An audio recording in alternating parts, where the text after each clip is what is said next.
Welkom bij 10 keer thuis. Jan en Karin uit Amersfoort verhuisden naar het mooie Noordoost-Friesland, naar Jannum, waar deze woonboerderij staat, uit 1850. En dat deden ze niet zomaar, daarvoor hadden zij een hele goede reden.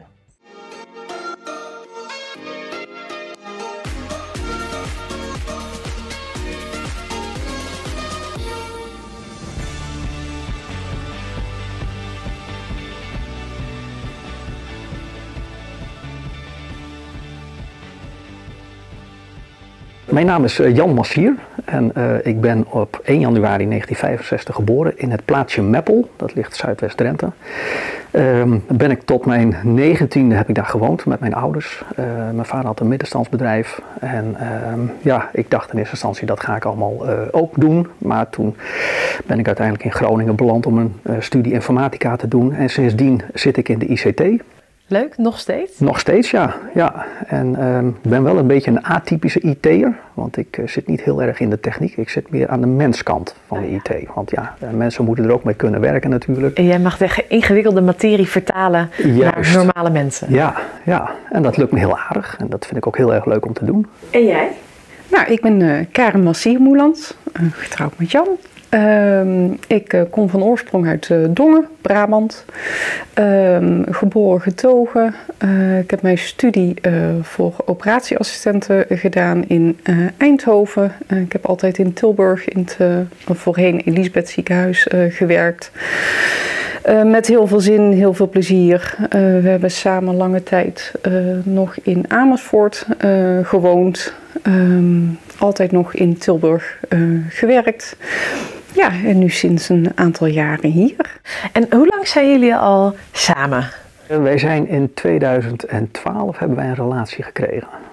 En dat is een hele bijzondere kennismaking geweest in Kathmandu. Waarbij Karin uit een gedeelte van de Himalaya kwam met een klein vliegtuigje. En ik met een neefje uit een ander gedeelte van de Himalaya. En wij troffen elkaar op het zogeheten Domestic Airport in Kathmandu. En dan was het een soort van liefde op het eerste gezicht. En in 2014 zijn we daar getrouwd. En zijn we met onze hele familie, of beide families en vrienden daar naartoe gegaan.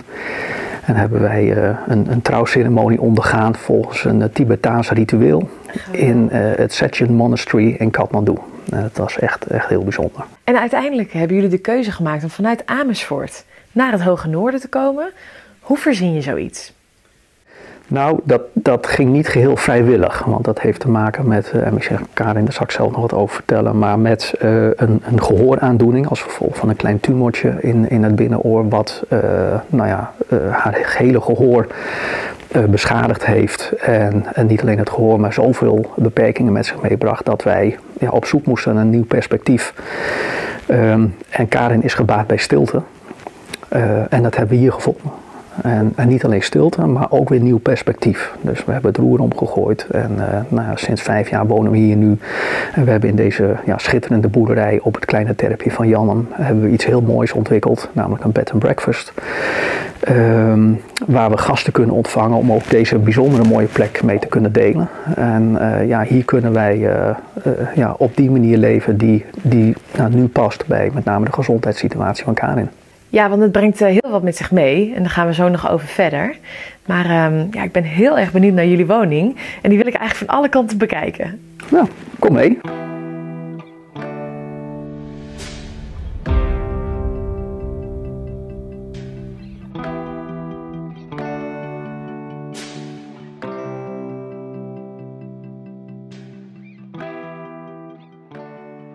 Je gehooraandoening heeft eigenlijk je hele leven veranderd. Kun je daar wat over vertellen?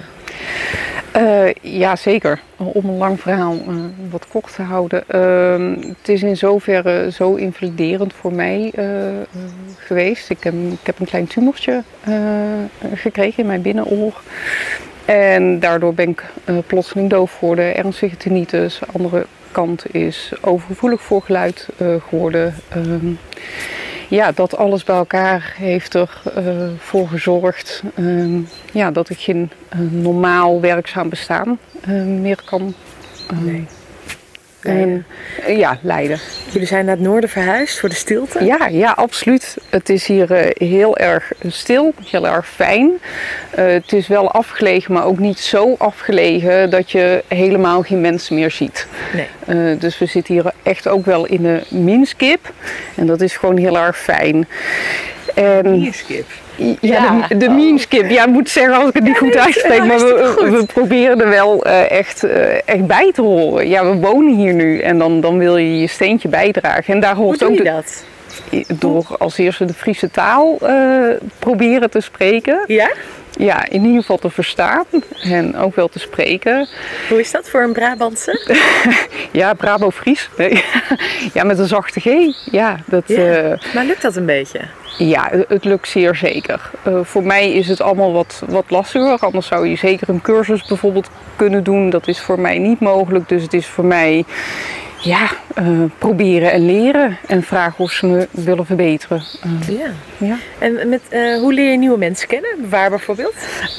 Nou, mede hier door de gemeenschap, de omgeving. Projecten in het dorpshuis. Vind ik heel erg leuk om te doen. Heb een paar projectjes gedaan. Wat doe je dan bijvoorbeeld? Nou, we hebben een aantal jaren geleden hebben ze hier een nieuw dorpshuis aangekocht. Hebben qua kleur en interieur hebben een project samen met wat andere dames hier uit de omgeving gedaan. Superleuk. Dat is jou ook op je lijf geschreven, hè? Interieurzaken. Ja, ik vind het wel heel erg leuk. Kun je ook zien. Ja, een beetje creatief bezig zijn. Ja, dat is hier wel ook qua tuin is het hier. Heb ik laatst ook nog een projectje voor gedaan.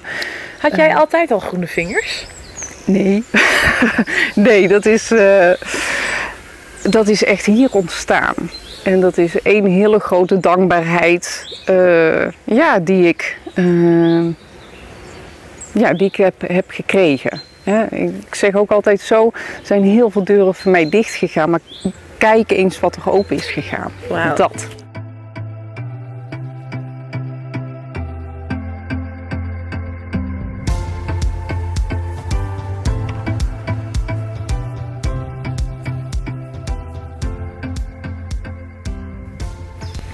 Nou, ik ben ook nog een boomgaard aan het aanleggen, een mini-boomgaardje. Dan heb ik hier mijn neuroboom, dat is een appelboom. Die heb ik van mijn neurocollegaatjes. Ik ben specialist mijn oudste van de neurochirurgie geweest in Tilburg.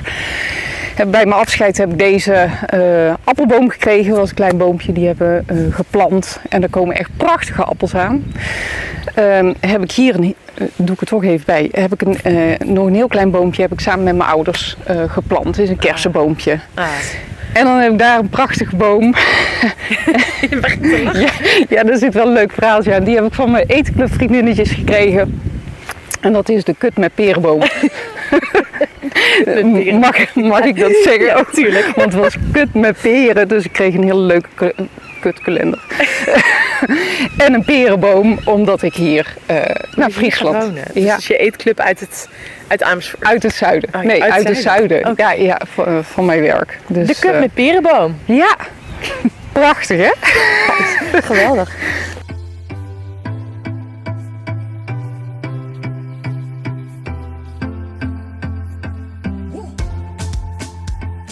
Jan in Jannum. Ik vind dat dus geniaal. Ja, hoe verzin je het, hè? Ja, hoe reageerden vrienden en familie daarop? Nou ja, eigenlijk een beetje zoals jij. Toen ik dat vertelde, toen had ik gezegd, jongens, moet je nou toch eens horen. Jan gaat in Jannum wonen. En toen moest ik het eigenlijk ook verklaren. Nou, dat heeft natuurlijk alles te maken met een enorm ego. Hè? Als je dat hebt, dan wil je je eigen plaatsnaam. Je eigen dorp, ja. Nee, maar goed, het is dat wij hier bij toeval doorheen reden. Je moet niet te hard rijden, anders rij je zo door Jannum heen. Zo klein is het. Want we hadden gehoord dat hier een heel mooi kerkje op een terpje stond of staat. En daar gingen Karin en ik toen kijken. En ja, toen zagen wij deze boerderij te koop staan. En toen dacht je meteen, dit is misschien iets voor ons? Ja, want wij waren toen op zoek naar perspectief in verband met Karin de gehoorprobleem. Van ja, weet je denkt toch vooruit en stel je voor, ze zou nooit meer kunnen terugkeren in het reguliere arbeidsproces. Wat moet je dan? Ja. En wat ons hier onmiddellijk opviel was de stilte. En tegelijkertijd natuurlijk ook een plek waar je heel veel mogelijkheden hebt. Maar goed, we hebben dat ergens in een laadje in ons achterhoofd opgeslagen. Maar dat liet ons niet meer los. En toen zijn wij op een gegeven moment gaan nadenken van, en toen het duidelijk werd dat Karin toch een ander of nieuw perspectief nodig had. Van joh, wat kunnen we met deze plek? Is het geen bevlieging? Hè? Want je kunt dus plotsklaps verliefd worden op een huis. En dat hebben we, althans we hebben onszelf 2 maanden de tijd gegeven om het te laten bezinken. En ondertussen wat plannetjes bedacht. En uiteindelijk ook eens even met onze accountant overlegd of het financieel verantwoord was. En alles viel op zijn plek. Moest hier veel gebeuren? Alles. Alles? Ja. We hebben de boerderij gekocht toen die al leeg stond. Althans, de voormalige eigenaren die waren al verhuisd. Het is een rijksmonument, dus je bent wel verplicht als eigenaar om het goed te onderhouden. En dat was het op zich wel, maar er was natuurlijk heel veel nodig om het een beetje aan de huidige tijd aan te passen. Ja. Dus we zijn in het voorhuis begonnen en zo van lieverlee achteruit. En ik denk dat elke vierkante centimeter in deze boerderij wel op de een of andere manier aangeraakt is. Ja.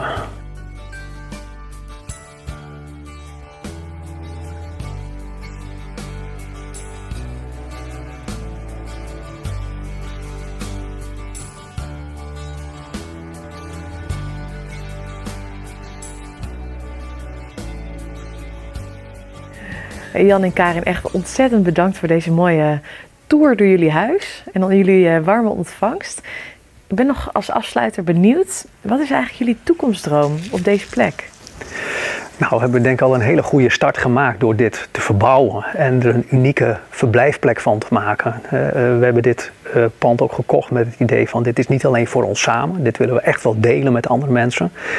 En we zijn nu zover dat niet alleen is onze B&B klaar, we zijn al een paar jaar aan het draaien, maar we gaan nu ook belevingsarrangementen ontwikkelen. Zodat mensen hier komen en dan ook echt iets gaan beleven, hier in Terreboerderij Stilleven.